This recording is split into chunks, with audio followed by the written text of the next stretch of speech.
Financial markets పై పట్టు సాధించాలనుకునే వాళ్ళు Revanth conduct చేసే వెబినార్ కోసం ఈ నెంబర్ కి కాల్ చేయండి. నమస్తే, వెల్కమ్ టు సుమన్ టీవీ. నేను విష్ణు. ప్రస్తుతంతో పాటు QPFP qualified person finance professional Chakravardhan గారు ఉన్నారు. వారితో మాట్లాడదాం. సార్ నమస్తే. సార్ నమస్తే విష్ణు గారు. సార్ చక్రవర్ధన్ గారు, ఈ వీడియోలో ఒక రెండు రకాల ఇన్వెస్ట్మెంట్ అవేర్నెస్ గురించి మాట్లాడుకుందాం. ULIPs versus mutual funds. ఈ మధ్య చాలా మంది ఏం చెప్తున్నారంటే యూలిప్స్ కి సంబంధించి యూలిప్స్ లో కనుక ఇన్వెస్ట్ చేస్తే రిటర్న్స్ వస్తాయి, రిటర్న్స్ తో పాటు కూడా ఇన్సూరెన్స్ ఉంటుంది కూడా చాలా మంది చెప్తున్నారు. మ్యూచువల్ ఫండ్స్ విషయానికి వస్తే రిటర్న్స్ ఒక్కటే వస్తుంది, ఇన్సూరెన్స్ ఉండదని చెప్తున్నారు కదా. సో ఏంటి అసలు దీన్ని ఎలా అర్థం చేసుకోవాలి అంటారు? అసలు నేను కేస్ స్టడీ చెప్తానండి. రీసెంట్ గా మా క్లయింట్ ఒక అతను, ఆయన బ్యాంక్ లో ఆయన ఇన్వెస్ట్మెంట్స్ ఉన్నాయి. Bank relationship manager R manager ఆయనకి 10 lakhs యూలిప్ ప్లాన్ వేయించారు. 10 lakhs యూలిప్ ప్లాన్ వేసినప్పుడు మీరు 10 lakhs మరి ఇన్సూరెన్స్ లో పే చేశారు కదా, ఇయర్లీ ఎవ్రీ ఇయర్ ప్రీమియం మీరు మరి 10 years 5 years మీరు కమిట్ అయిన ఎన్ని ఇయర్స్ మీరు పే చేయగలరా, ఎందుకు కమిట్ అయ్యారని అడిగాను. సార్ నాకు ఆయన హిందీలో కన్వే చేశారు, నేను మీకు తెలుగులో చెప్తున్నాను. ఆయన మాకు దాంట్లో ఒక మల్టీ క్యాప్ అనేది ఫండ్ ఉంది సార్, అది బాగా రిటర్న్స్ ఇచ్చింది లాస్ట్ టైము. సేమ్ అదే ఫండ్ లో నీకు పెడుతున్నాము, ఇంత రిటర్న్స్ ఇస్తున్నాము, దీంట్లో మీకు ఇన్సూరెన్స్ కూడా వస్తుంది, 1.5 CR హెల్త్ బెనిఫిట్ వస్తుంది, అది వస్తుంది, ఇది వస్తుంది అని చెప్పారు. ప్లస్ మీకు కావాలంటే సెకండ్ ఇయరే ఆపేయచ్చు, మీరు పే చేయాల్సిన అవసరం లేదు, ఫస్ట్ ఇయర్ మీరు పే చేసిన ప్రీమియం తోనే మీకు ఈ కవరేజ్ కంటిన్యూ అవుతుంది అని చెప్పారు సార్ అని చెప్పారు. నేను ఆయనకి పాలసీ బాండ్ తీసుకొచ్చి పాలసీ బాండ్ లో ఉన్న విషయాలన్నీ వివరంగా ఆయనకి ఎక్స్ప్లెయిన్ చేశాను. ఎవరు యూలిప్ ప్లాన్ లో సేల్ చేసినా ఎవరైనా సరే, ఇప్పుడు మార్కెట్ లో ఏంటంటే కొంచెం మిస్ సెల్లింగ్ ఎక్కువ అవుతుంది. అంటే ఐ డోంట్ సే మీకు 100% ఇన్సూరెన్స్ సేల్ చేసి వాళ్ళు మిస్ సెల్లింగ్ చేస్తారని కాదు, వాళ్ళు ఎక్స్ప్లెయిన్ చేస్తారు, అన్ని టర్మ్స్ అన్ని కండిషన్స్ అన్ని ఎక్స్ప్లెయిన్ చేయాలి. ఇక్కడ ఏం జరిగింది, ఫస్ట్ 1-2 years కట్టినా ఓకే అని చెప్పడం జరిగింది, అది రాంగ్.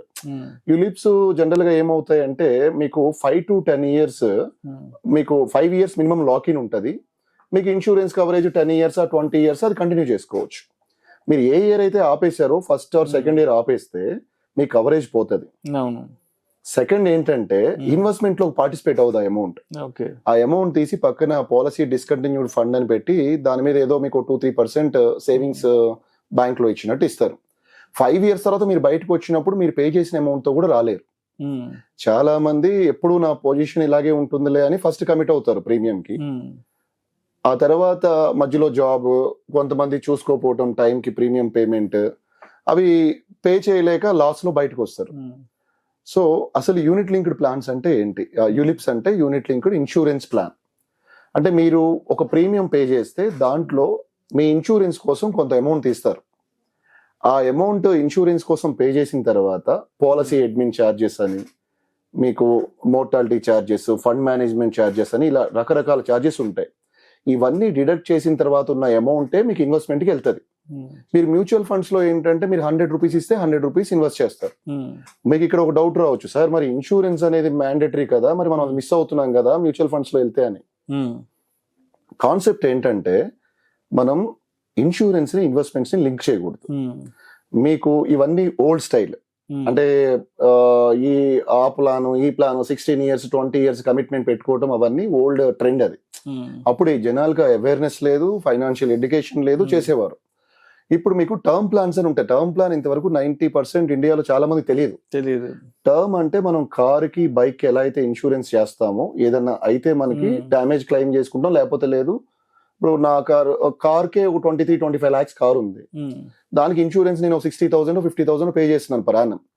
నాకు ఏం కవరేజ్, దానికి ఏది డ్యామేజ్ అయినా ఏదైనా ఇన్సూరెన్స్ కంపెనీ తీసుకుంటుంది. మరి మనిషికి ఎంత కవరేజ్ ఉండాలి ఏంటి అనేది మనం ఇంతకుముందు వీడియో కూడా చేసాం, లాస్ట్ టైం ఇంటర్వ్యూలో చెప్పాను. మీకు కావాల్సిన ఇన్సూరెన్స్ ని టర్మ్ ప్లాన్ లో తీసుకున్నట్లయితే మీకు హెల్దీగా ఉన్న పర్సన్, ఒక ఎంప్లాయీకి హెల్దీగా ఎంగేజ్ లో ఉన్న పర్సన్ కి ₹1,00,000 ఇన్సూరెన్స్ 10,000లోనే దొరికే ఛాన్స్ ఉంది. మీరు దానికోసం ఆ ₹1,00,000 కావాలంటే ఇక్కడ 10 లక్షలు పెట్టాలి. యూనిట్ లింక్డ్ లో మీకు 10 times కవరేజ్ వస్తుంది మీరు పే చేసే ప్రీమియం కి. సో 10 times కవరేజ్ అంటే మీకు ₹1,00,000 కావాలంటే 10 lakhs బ్లాక్ చేయాలి దీంట్లో. సో ఒక చిన్న క్యాలిక్యులేషన్, మరి లాక్స్ లో కూడా కాకుండా అంతా ఒక బ్రేక్ డౌన్ 10,000 తీసుకుందాము. ఒక 10,000 మీరు జస్ట్ ఇన్వెస్ట్మెంట్ కింద యూనిట్ లింక్డ్ ఇన్సూరెన్స్ ప్లాన్ లో పెట్టారనుకోండి, వాళ్ళు ఇనిషియల్ గా మీకు ప్రీమియం ఎలకేషన్ ఛార్జ్ అని ఒక 500 రూపీస్ తీసేస్తారు. అప్రాక్సిమేట్ గా ఎలకేషన్ ఛార్జెస్ అని ఇవన్నీ ఉంటాయి, ఇంకా రకరకాల ఛార్జెస్ ఉంటాయి. ఆ తర్వాత ఈవెన్ మనం లీస్ట్ ఛార్జెస్ తీసేసి అమౌంట్ ఇన్వెస్ట్ అయ్యిందని అనుకున్నా కూడా నెట్ అమౌంట్ మనకి 9,500 ఇన్వెస్ట్ అవుతుంది. ఆ 9,500 ఇన్వెస్ట్ అయిన తర్వాత దాని మీద మనం 15% రిటర్న్ వచ్చింది అనుకున్నాం ఆ ఇయర్ మ్యూచువల్ ఫండ్ ఇన్సూరెన్స్ లోనే. సో ఆ 15% ఆఫ్ దిస్ 9,500 మనకి 1425 అవుతుంది. ఇంట్రెస్ట్ తో కలిపి ఈ అమౌంట్ 10,925 అయింది. ఈ 10,000 ఇనిషియల్ ఇన్వెస్ట్ చేశాను, 10,925 అయింది. ఎంత ఇంట్రెస్ట్ ఈల్డ్ వర్కౌట్ అయిందంటే 9.25%. 15% లో సగం మీ చార్జెస్ కి పోయాయి. ఇవి year on year me charges deduct అవుతూనే ఉంటాయి. దీంట్లో మీకు మెయిన్ ఏంటంటే ఈ చార్జెస్ లో కూడా మీకు ఫండ్ మేనేజ్మెంట్ ఛార్జెస్ 1.35% ఉంటుంది. ఈవెన్ మ్యూచువల్ ఫండ్స్ లో కూడా ఈ ఫండ్ మేనేజ్మెంట్ ఛార్జెస్ ఉంటాయి. ఈ మోర్టాలిటీ ఇలా డిఫరెంట్ ఛార్జెస్ ఉంటాయి. లాక్ ఇన్ అనేది టూ డేంజర్. దీంట్లో లాక్ ఇన్ లో మీరు బ్రేక్ చేసి బయటకు రాలేరు. చిన్న కేస్ స్టడీ తీసుకుందాం. దీంట్లో కూడా మీకు ఒక హైదరాబాద్ నుంచి ఎవరో శ్రీనివాస్ అని ఏదో పర్సన్ మనకి ఈయన ఒక 1 lakh నేను యూలిప్ లో ఇన్వెస్ట్ చేస్తాను, నాకు 10 lakhs కవరేజ్ వస్తుంది అని ఆ మ్యూచువల్ ఫండ్స్ లో రిటర్న్స్ కూడా మ్యూచువల్ ఫండ్స్ లో వచ్చినట్టే వస్తాయని అనుకొని ఇన్వెస్ట్మెంట్ స్టార్ట్ చేశారు. మీకు ఈయన యూలిప్ లో పర్ యానం 1 lakh చేస్తే ఈయనకు వచ్చే కవరేజ్ 10 lakhs, రైట్? దీంట్లో ఈ 10 lakhs లో మనకి ఫస్ట్ ప్రీమియం అలొకేషన్ ఛార్జ్ వీళ్ళు 5% తీసేశారు. 1 lakh లో 5,000 పోయింది. పాలసీ అడ్మిన్ ఛార్జెస్ అని ఉంటాయి, విచ్ ఈస్ మంత్లీ 500. అది కూడా మీకు ఒక 6,000 రూపీస్ పర్ యానం పోతుంది. ఈ 11,000 పోయిన తర్వాత మోర్టాలిటీ ఛార్జ్ వాళ్ళకి ఏజ్ మీద డిపెండ్ అయి ఉంటది. మీ ఏజ్ పెరుగుతున్న కొద్ది రిస్క్ ఎక్కువ ఉంటది కాబట్టి దాన్ని బేస్ చేసుకొని ఛార్జెస్ డిడక్ట్ చేస్తారు. సో ఇది మనకి యూలిప్. ఇక్కడ మనకి స్టెప్ 2 ఏంటంటే మనం ఇదే 1 lakh తో ఒక టర్మ్ ప్లాన్ ఒక 1 crore తీసుకున్నాము, ఒక 10,000 పడింది. 90,000 ఉంది కదా 1 lakh లో, మనం 10,000 ఇన్సూరెన్స్ పోయాక దాన్ని మనం మ్యూచువల్ ఫండ్స్ లో ఎస్ఐపి చేస్తూ పెట్టుకుందాం. ఇది ఎప్పుడు కావాలంటే అప్పుడు ఆయనకి ఫ్లెక్సిబిలిటీ ఉంది, బ్రేక్ చేసుకోవచ్చు. అక్కడ లాక్ ఇన్ ఉంది, బ్రేక్ చేయలేరు. అక్కడ బ్రేక్ చేస్తే ఇన్వెస్ట్మెంట్ కంటిన్యూ కూడా కాదు, మీ అమౌంట్ మీకు అలాగా 5 years తర్వాత ఇచ్చేస్తారు. ఇక్కడ మీకు బ్రేక్ చేసినా కూడా అమౌంట్ గ్రో అవుతూనే ఉంటుంది.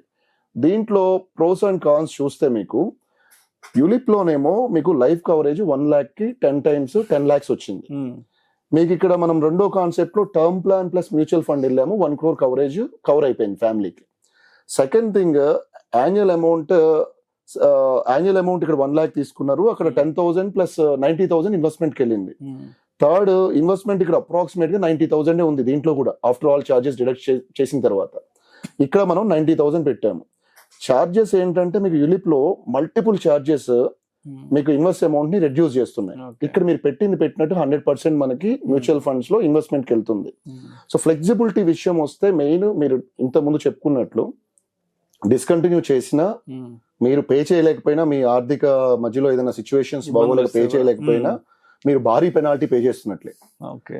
సో ఇక్కడ మనం ఈ ఎగ్జాంపుల్ చూసిన తర్వాత ఏంటంటే యూలిప్స్ మీకు ఇన్సూరెన్స్ కూడా జస్టిఫై కావు, ఇన్వెస్ట్మెంట్ కూడా జస్టిఫై కాదు. ఎందుకంటే మీరు ఒక 1 crore రూపాయలు ఇన్సూరెన్స్ కావాలంటే మీరు పర్ యానం 10 lakhs పెట్టాలి. ఇక్కడ మీరు 10, 15, 20, 30,000 తో ఆ ఇన్సూరెన్స్ అయిపోతుంది, లాక్ ఇన్ ఏం లేకుండా. టర్మ్ ప్లాన్స్ లో మీరు టర్మ్ ప్లాన్ ఎప్పుడు కావాలంటే అప్పుడు ఆపేయచ్చు కూడా, ఇన్సూరెన్స్ వద్దు అని అనుకుంటే. మెయిన్ ఇంకో రీజన్ ఏంటంటే మీకు యూలిప్స్ లో డెత్ ఎప్పుడైనా అయింది అనుకోండి మధ్యలో 10 years 15 years ఇన్సూరెన్స్ పర్సన్ ఎవరికైతే ఇన్సూర్డ్ అయి ఉన్నారో వాళ్ళు చనిపోతే వాళ్ళకి ఏం చేస్తారంటే మీ ఫండ్ వాల్యూ కానీ ఆర్ మీ డెత్ కవరేజ్ కానీ విచ్ ఎవర్ ఈస్ హైయర్ అని ఇస్తారు.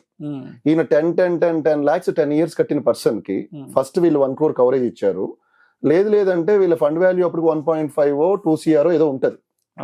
సో వీళ్ళు కట్టిన అమౌంట్ వీళ్ళకి వస్తుంది, ఇన్సూరెన్స్ కూడా రాదు వీళ్ళకి. ఫస్ట్ లో ఏదైతే ఇన్సూరెన్స్ ఎక్స్పెక్ట్ చేశారో అది కూడా రాదు.